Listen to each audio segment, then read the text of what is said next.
Hey, what's up everyone? Vagrant here again today, and welcome to Absolute Cinema, my new movie review series. And today we're going to be starting off strong with what I consider one of the best action films ever, The Raid Redemption. So, The Raid Redemption is an Indonesian martial arts action film that released in 2011. It was directed by British filmmaker Gareth Evans and has a runtime of 101 minutes.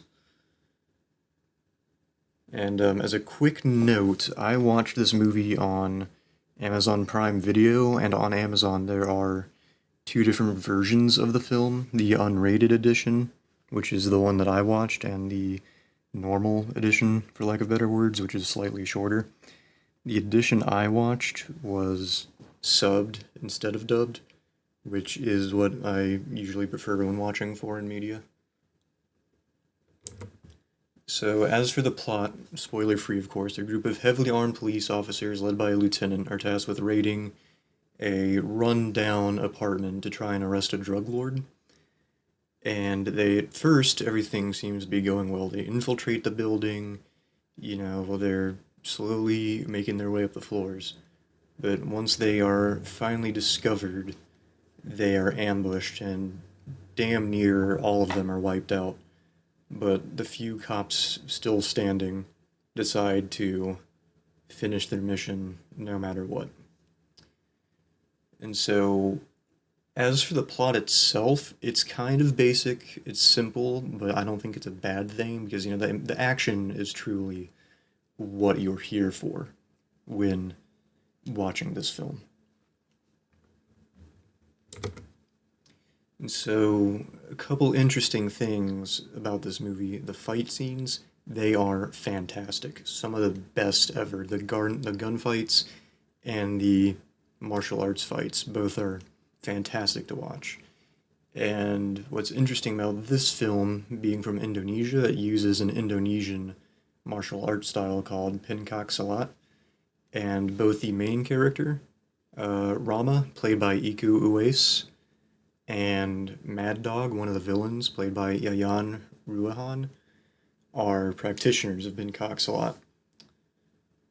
The guns, it's a movie about cops, so obviously there's going to be a lot of guns. The guns in the film, excuse me, were airsoft guns, but despite that, the actors just handled them pretty well, which is something I read on the Internet Movie Firearm Database, aka IMFDB, because they were trained by Kopaska, which from my understandings like the Indonesian Navy SEALs, basically. So they were basically trained by, guys who really knew their shit. And that is what led to them handling these weapons in a pretty realistic manner, in my opinion. Granted, I'm no expert, but it's convincing enough when looking at it.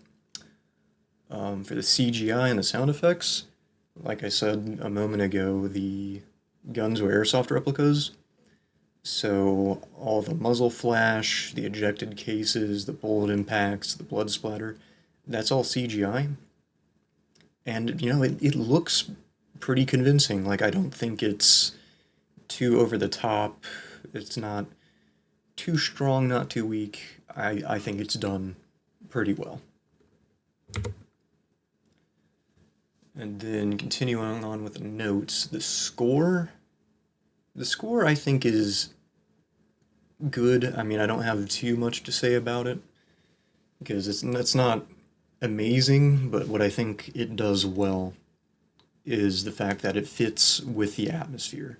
It matches the vibe, for lack of better words. Like when there's an intense visual scene, there is some intense music accompanying that, and I think that's done pretty well.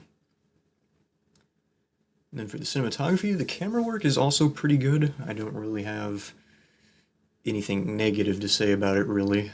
It does a good sense of conveying movement. Like, there's one part where one of the officers is using an axe to chop a hole into the floor because they had to barricade themselves when fleeing from the gang members. And as the guy's swinging down the axe and lifting it up, the camera kind of follows him doing that. So like the camera's a little shaky, which when you first look at it, it's kind of a little off-putting and it doesn't look the best, but I think that was an intentional choice by the cinematographer to try and convince, the movement, the how how much effort's being put into those swings because obviously they're trying to escape. They need to get the hell out of where they are. So I think that's a cool touch that kind of, to a small extent, kind of puts you in the same place they are. So for the cast of this film, this is the only Indonesian film I've ever watched. I'm not really familiar with any of these actors, but I think they all did a great job. Iko Uwais and Yayan Ruhan, like I mentioned earlier, are martial artists, and their fight near the end is insane. It's incredible.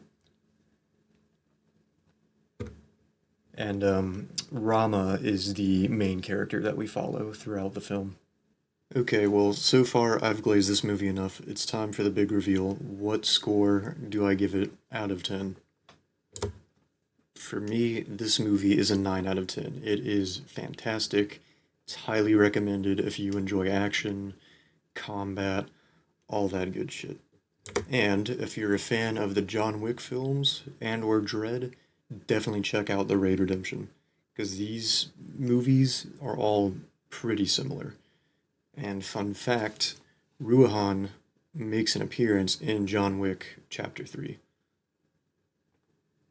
Alright, and to wrap it up here, these are the sources I used for some of the information and for some of the photos. Closing thoughts. This is one of the best movies I've seen in a long time. It had me glued to my seat. Great watch. Again, I've glazed the hell out of it. If you're into action films, you gotta check this out. And like I mentioned earlier, there's a subbed and a dubbed, so you can pick how you want to view it. Um, there is a sequel to this film called The Raid 2 that came out in 2014, and I will be watching that soon. And stay tuned for a review on that as well. And stay tuned for more episodes of Absolute Cinema. Thank you guys for watching, and I'll catch you in the next one.